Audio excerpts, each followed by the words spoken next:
Coming up on the DLLS Mavs pregame show, it's opening night as the Dallas Mavericks host the San Antonio Spurs. Game 1 of 82. All the details and more on the DLLS Mavs pregame show. Here we go.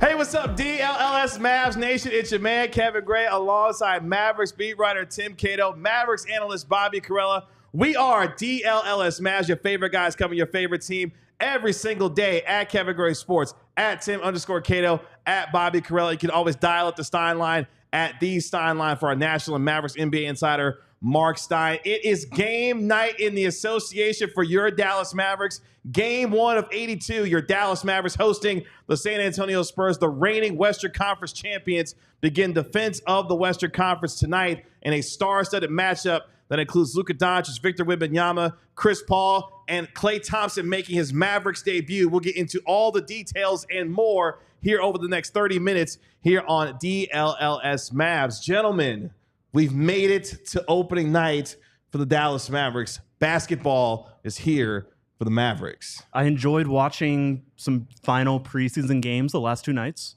There were some good ones. Boston looked really good, in their last tune-up. But I'm glad that the regular season finally actually starts for real tonight. LFG. That's all you got. I need a little more enthusiasm. I need a little more. LFG. Let's go. What does that stand for? Let's go. Throw it in the chat as well. Let us know how you're feeling, Mavericks fans, about tonight. We're as here. the Mavericks take on the San Antonio Spurs. We'll read some of those throughout the course of the next 30 minutes. But let's set up tonight's matchup as the Mavericks host the San Antonio Spurs. Of course, last year, the Mavericks were on the road to open up the season against Victor Wembanyama and the San Antonio Spurs. It was another rookie, though, that was the star of that night, as Dereck Lively II, of course, was plus 20 in that game, had 16 points and 10 rebounds. Luka Doncic with 33 points in the victory. Victor Wembanyama had 15 points in his NBA debut.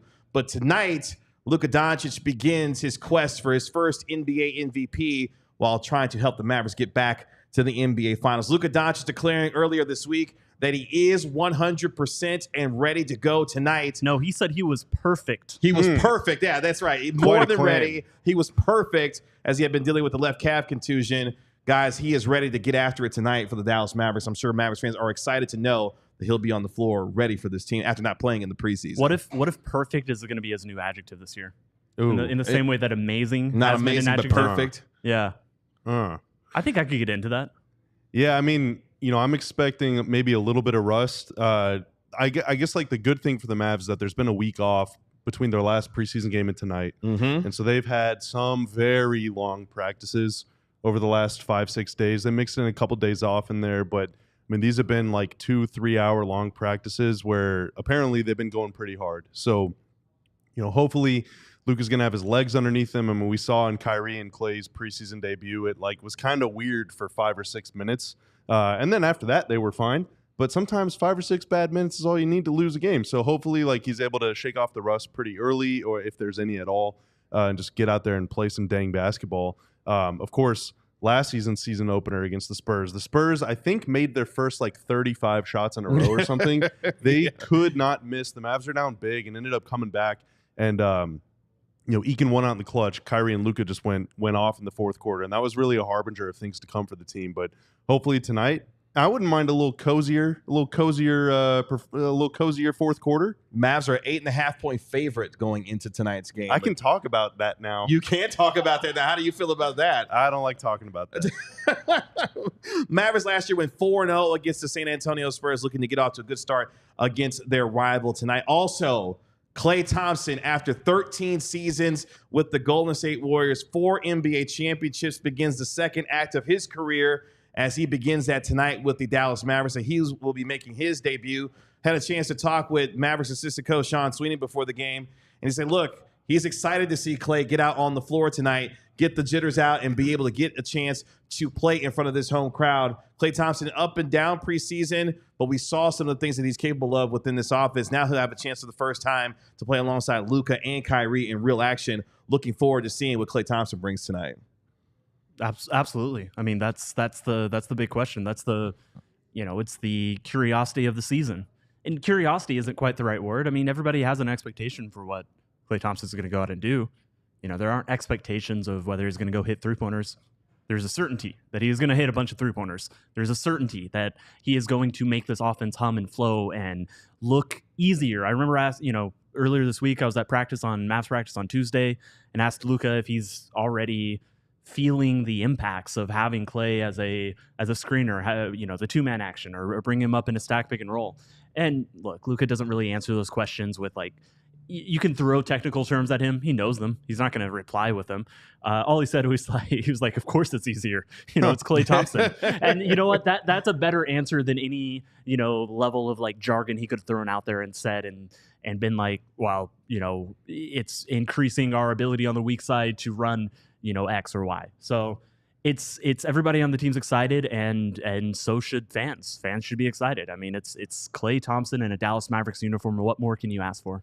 Luka and Kyrie have to make so many decisions during the game just to do what they do. Luka has to make even more decisions because he's always looking for guys to pass to, right?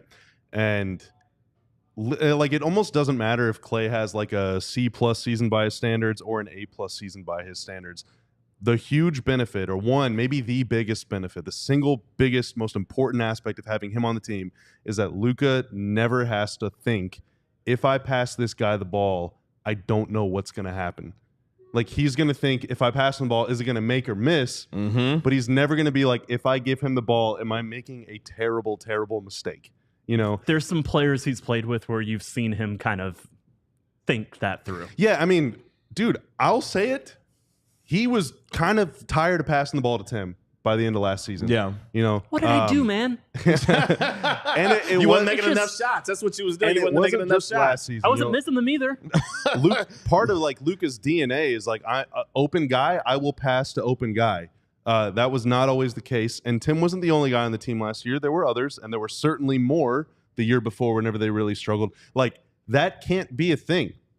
You cannot have Luka be in a situation where he's I wonder who that guy is that I'm about to pass to. No, stop occupying your mental space. Stop wasting your mental dollars on thinking about that crap. Think about winning dollars. The game. All right, I like it. And so that alone, just that freedom, that liberation, not to mention again, the gravitas, the skill, all that stuff we've already talked about with Klay, that's huge.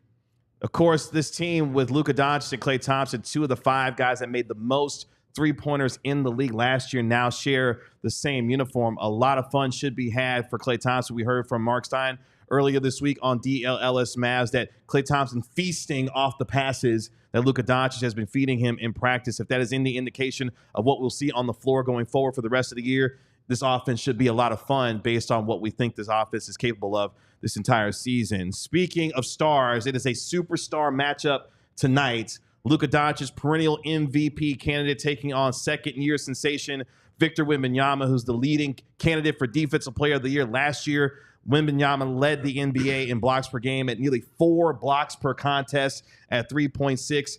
It's always great when you have NBA. It's a lot of blocks. It's a lot of blocks. It's a ton of blocks. I know that's how many shots he blocked last year. That is the second closest guy was a block, 1.1 blocks behind. Jesus, dude. Victor Wembanyama last year. That is how much of a disparity it was in terms of what Wemby was doing from a block shot perspective. What was the last time somebody averaged that many?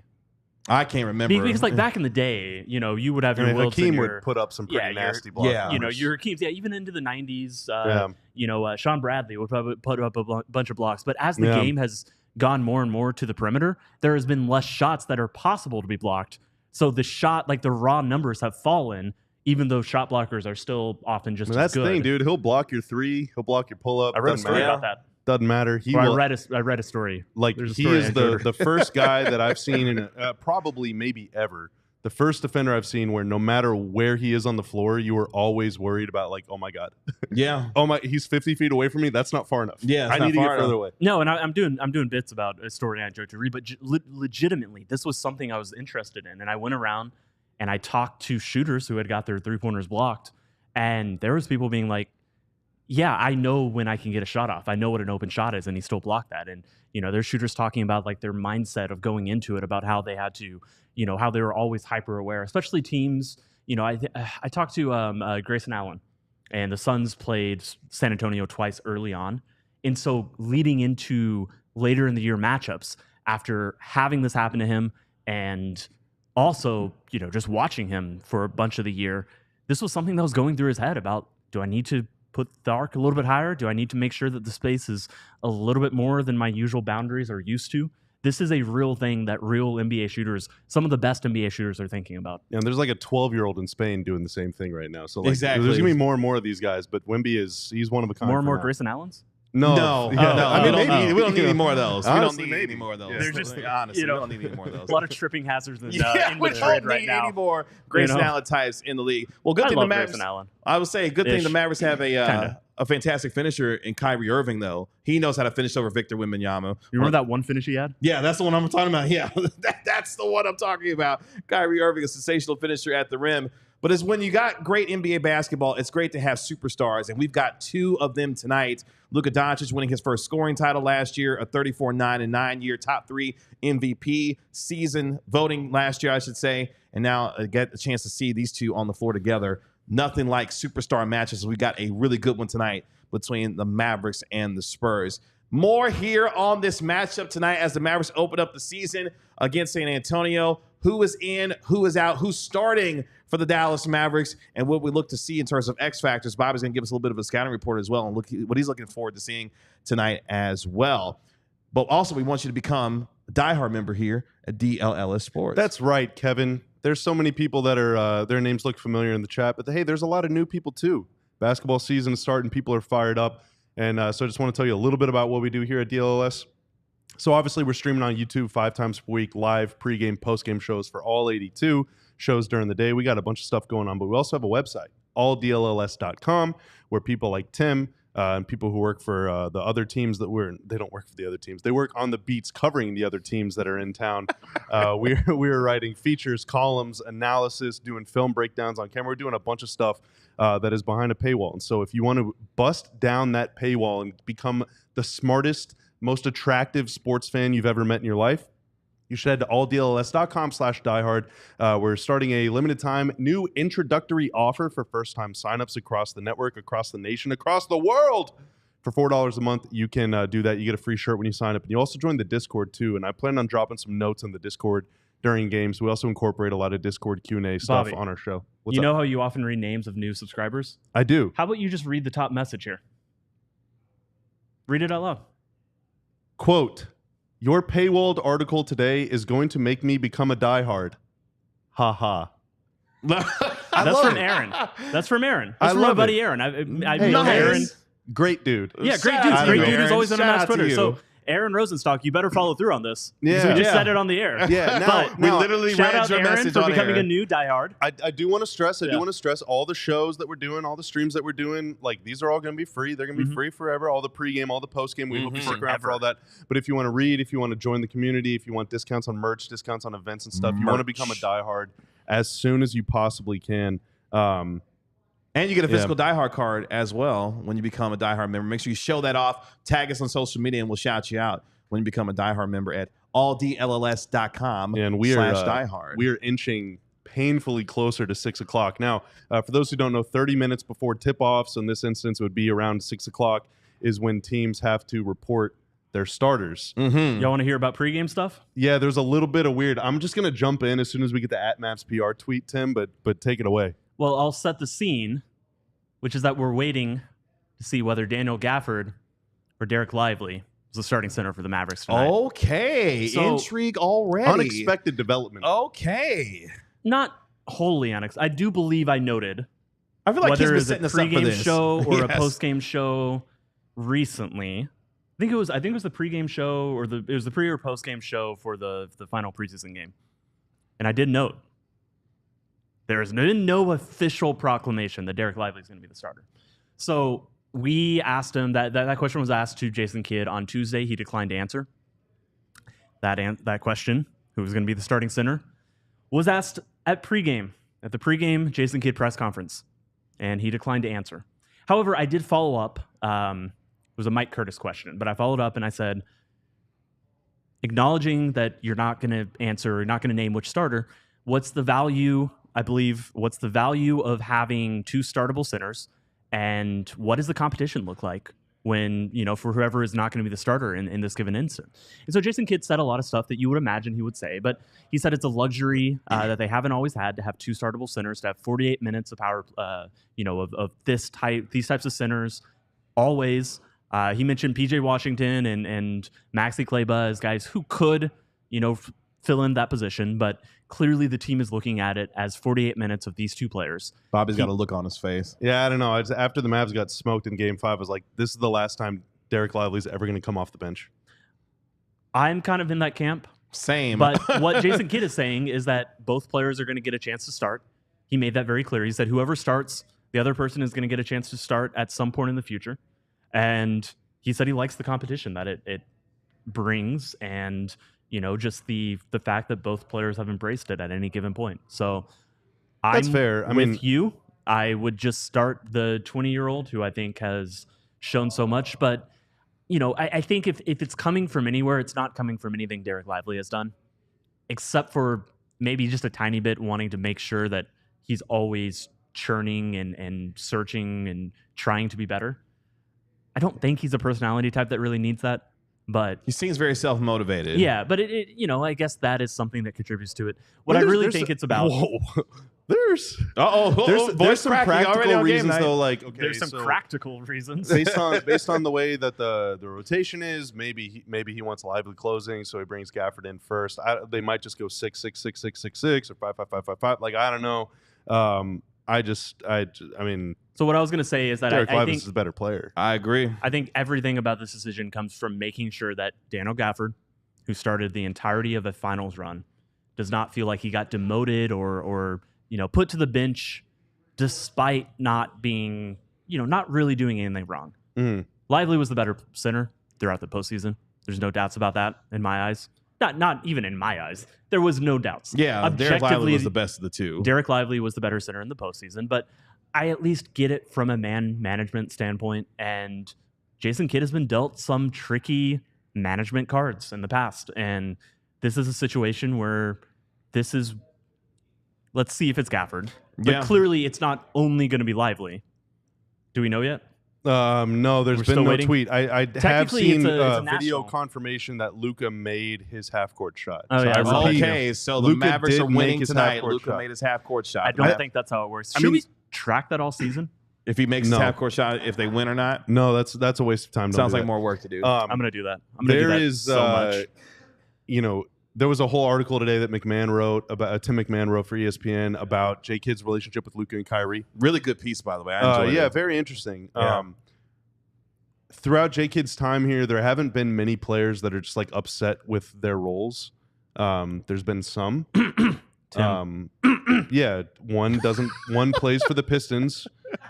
Now, and for the record, it's not Cato. Tim Cato. I'm very happy with my role. Yeah. Good. One guy that was really upset with his role, I think, is on the Lakers now. I'm not really sure. Jaden Hardy was sort of like, am I part of this or not last year? But for the most part, J. Kidd has really successfully navigated a lot of this stuff. So I don't think that there's going to be some sort of drama between Gafford and Lively, or Lively and Kidd, or Gafford and Kidd, or whoever. And there wasn't last year. And both are good players. So it's like, I don't really care that much. But I do want to go on record to say Dereck Lively is one of the best centers in the NBA. Daniel Gafford is a starting caliber center, and he would start on most teams. Many, many, many teams right now. But Dereck Lively would start on almost every team, and it is better than almost every center. But again, to your point, I don't think I'm almost certain there's not going to be any issues between either of these players. Coop says, sorry, breaking in here. Coop says Mavs starters: Kyrie, Luka, Klay, Frank Ntilikina, just kidding, PJ Washington, and Daniel Gafford. Okay. It was leading up all the past week. It's been very clear to me. I did not have inside info for sure saying Gafford was going to start, but I was at a point. My predictions piece earlier this week. I said did I say that? I think I said Gafford was going to start. Maybe I edited it. Maybe I changed it. Maybe I said it on a different. You podcast might have chickened appearance. out. Maybe I did chicken out. I said it on a podcast appearance. The way that you can find out though is to become a diehard. That's right. You can be done with a diehard member here at DLLS. Okay, but we're not Sports. actually doing another ad break. No, we're not. Okay. No. Don't worry, we're not doing I gotta close this circle. That was a little smooth. Almost done. Yeah. So that was one long ad that we just did. Yes, it's a big advertisement. Yes. So, look, there's not going to be any issues with these guys. But out of the two players, if I know for a fact Dereck Lively will only feel motivated, especially if he ends up getting it, which I imagine it's going to eventually go to him. Out of the two players, it's Daniel Gafford who would have a little bit more room as a veteran to feel a little bit slighted by this. And so if you had to choose one and you're going to end up in one place, almost certain you're going to end up in one place, and that's Lively as a starter, does it really hurt that Daniel Gafford comes off, is the starter for, the opening few weeks of the season, something like that? Probably not. Maybe Jason Kidd's doing the same thing he did last year when the Mavs beat the Spurs. Dereck Lively come off the bench and dominate plus 20, double. Mavs win. Yeah, Gafford starting is kind of like, okay, we can use some minutes in the second quarter to get Bronny in there. All right, now we're doing a lot here. So some intrigue with the starting lineup. Jake does bits. Luka Doncic. He does do bits. Kyrie Irving, Klay Thompson, not a one-to-one comparison. PJ Washington, and Daniel Gafford will be your starting center tonight with Dereck Lively coming off the bench. When you're looking at the injury report tonight, Devin Vassell for the San Antonio Spurs, he is out. He's dealing with a stress fracture in his right foot. Of course, Dante Exum remains out with his right wrist surgery that he had. He was working out prior to the game, though. You could see him working out as he works back from that injury as well. X factors for tonight's game as the Mavericks take on the San Antonio Spurs. For me, the chemistry between the big three that Kyrie dubbed it, with Luka Doncic, Klay Thompson, and Kyrie Irving. We will see them on the floor for the very first time. What are some of the X factors for you guys? We've got newcomers in Najee Marshall and Quentin Grimes as well. What are some things that you guys are going to be looking for outside of the starting lineup in trade with Daniel Gafford starting and Klay Thompson's debut? What are some other things you guys are looking forward to tonight? I mean, Jaden Hardy or Spencer Dinwiddie, who's the first one in the game. Really, I'd be surprised if it's not Hardy, but I'm curious if Dinwiddie gets any minutes, or maybe it's just a situation where the veteran wins out. We've seen that from Jason Kidd before as well. Beyond that, I mean, I'm looking to see how many times Wembanyama looks like an alien. That said, there's no... Which will be plenty. Dallas needs to win this game. That's probably was the case before Vassell was injured as well. They're just a better team. They're more talented. There's really no excuses without Vassell out there. Like that's their best shooter on their entire roster. And he's like a real dynamic player. In terms of a dynamic scoring shooter. Movement, just a lot of stuff. That's their guy. Yeah. I'm trying to think. I actually don't know. Do they have a bench shooter? I mean, Doug Julian McDermott Champagny starts. McDermott doesn't play He's there. in Sacramento. No. I mean, Champagny. Malachi Branham Yeah. is more of like a mid-range shooter. Champagny's starting for them. Harrison Barnes, he's starting for them too. I mean, without Vassell, I think they're, I wouldn't say like quite like stiff or anything like that, but there's much less threat off the bounce. There's much less stuff you have to worry about. I'm really curious to see how CP3 plays. I know it's going to be a lot of pick and pop, pick and roll, post up, switch with Wemby. But like, I wonder if CP3 without Vassell, he's going to have to kind of look for his own shot a little bit. And I wonder if that's what he's going to do. Also, Jeremy Sohan, here's a little stat for you. Career 29% three-point shooter. Career 50% three-point shooter against the Mavs. So Wow. If you're looking up in the fourth quarter and the Mavs, it feels like Real they should Chimezi be Mets up. you like. Yeah, it feels like they should be up 10, but they're actually only up 3. It's probably because Jeremy Sohan has like 18 points on 6 shots. And you're just like, are you effing kidding me with this guy? Like, he does it all the time. So, you know, that's who I'm keeping my eye on. Okay. What have you ever heard of regression to the mean? I have. I'm still waiting for it to happen. Jeremy Sohan's played against the Mavs 8 times, and he shot well. I think he had 1 bad shooting game against the Mavs, but otherwise he's like 3 for 6 or 4 for 10. Or Maybe he whatever. really likes the rim mics. Maybe. which are very loud at the American Airlines Center. Which you'll notice throughout the course of the game. As we mentioned, Najee Marshall, Quentin Grimes going to be making their Mavericks debuts as well. Looking forward to see them continue what was strong preseasons for them, especially for Quentin Grimes. Did not get a contract extension done before the season started, but still looking to prove what he can do here with the Mavericks before he enters restricted free agency at the end of the year. Some other pieces of business that the Mavericks got done, of course, Jaden Hardy, a 3-year contract extension for $18 million. He's looking to continue to have an impact in this rotation as well as the Mavericks get ready to take on the San Antonio Spurs. Bobby, go ahead.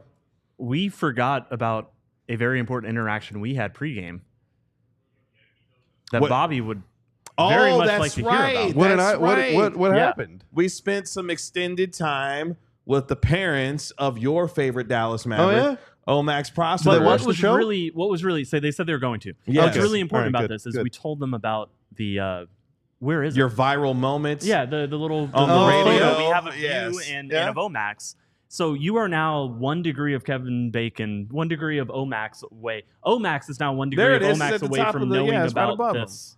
All it would take is his parents telling him. Maybe they will. Which I guess he was already 1 degree away because he's met you before. But, I have met it's Omax. Much in fact, likelier I was the parents. first media member that Omax talked to. At his time. I did a little one-on-one interview with them, and I told him I'm very excited that they drafted you, man. Wow. And I also have met his parents, and they seem like wonderful people. Oh, they're lovely. I mean, he clearly got it framed in a picture, so I think I didn't get it framed. That was Ben. Yeah, that was GM Ben. Ben. Oh, he's going to really go and get up and get it. While Tim goes and gets the photo, let us know in the chat what your score prediction is going to be tonight. We know you're picking the Mavericks to win because you're all Mavericks fans in here, but let us know how they get it done, what Luka's line is going to be. All right, Tim, really, you're going to go walk up to the camera. It's still very blurry. Jeez. This is why you don't produce any of the content. You just do the other stuff around here because that was horrendous. By the way, that was absolutely horrendous. I can say that. Suck. You're my teammate. I say that with love. I say that with all the love in the world. You should feel bad. You should feel bad for what you just tried to do in producing that piece of content there. Chat, can we back me up here? I feel like I'm under attack. Absolutely no, I need all the allies. I need any and all allies right now. It's all love. By the way, hey, let's put a poll in the chat. Kevin or Tim? Winner gets to stay. Me. Oh, goodness. Me. Who's going to keep this ship steered the way that it needs to be? Me. There. All right. Good job, Tanner. Thanks, Tanner. That is me, folks. Loving Omax Prosper. That is me. All right. Before we get out of days here, of my life. There's 3 other games tonight in the association. One already underway as the Boston Celtics playing their second game of the season, visiting the Washington Wizards in our nation's capital tonight. Okay.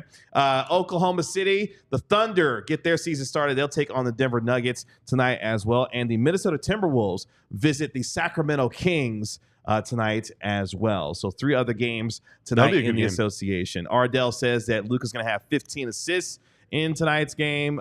Coop says, can I hear 20 assists for Luka? Wow. Shout out to Screw41 who says Ernie Gray, apparently referring to Ernie Johnson. Shout out to Ernie Johnson. Love that. He's a great host. Any other predictions for tonight's game that we're looking forward to potentially seeing? I think Luka goes for a triple-double tonight.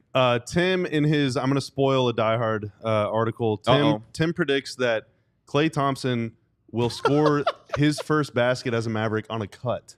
Backdoor cut. Oh, prop going bet to the rim. Is it a little going to the rim. So that's You're right. I did change that last second. Yeah, it was going to be Gafford. Oh, okay. I was going to actually make the Gafford prediction. Okay, yeah. I mean, I think I chickened out. I think first play that the Mavs run, I think the Mavs will lose the tip. Spurs will score. Mavs will come down and run a play to get Klay a 3. It won't pin down, get Klay up. It won't work, and then either Luka or Kyrie, whoever's trying to get the ball to Klay, will just go one-on-one and score. Okay. So that's how we're starting the season. And also the Mavs win by 64. Whoa! Wow. That's how much the Celtics are already up on the Wizards. Bobby looks like he won an esports tourney. That's not true. Not far from the truth. I have won Pokemon draft leagues in the past, and I'm also doing pretty well in fantasy football. That's how we'll end it here on our DLLS Mavs. But what can people expect? When will they see us next, Kevin? About 15 minutes or so after the game is over with, right here on our DLLS Mavs postgame show. Full recap. Mark Stein going to be joining us as well. So don't forget to join us about 15 minutes after the game is over with for the DLLS Mavs post-game show after the Mavericks take on the San Antonio Spurs. That'll do it for us here on the DLLS Mavs pregame show. Looking forward to tonight's game. Opening night is here, ladies and gentlemen. It is the Mavericks taking on the San Antonio Spurs at the American Airlines Center. For Bobby, Tim, I'm Kevin. We're DLLS Mavs. We'll see you post-game right here on DLLS Mavs on DLLS Dirk's at the game, Sports. too. Dirk's at the game. I saw him. Mavs Dapped win him by up. 50. We'll talk to y'all later. Peace. Love you, Dirk. We all silly like the mayor.